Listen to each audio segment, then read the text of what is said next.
Welcome to your Roomba orientation. Let your robot clean routinely so you don't have to. I'll be helping you and Roomba get to know each other better.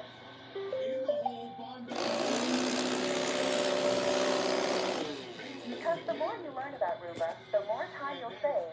And the more Roomba learns about you and your space, the cleaner your whole house will be. So how does Roomba get your floors so clean? Roomba uses a vacuum, a series of brushes, and a corner cleaning side brush. While Roomba is cleaning, it uses an array of advanced sensors and complex patterns and movements.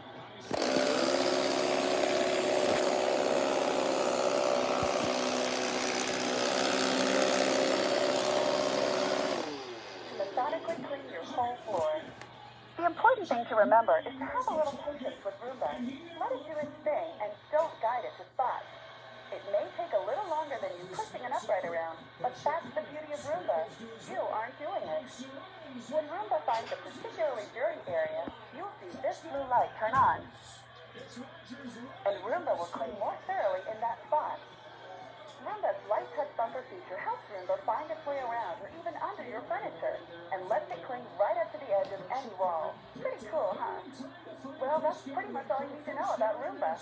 I think you and your robot will be very happy together.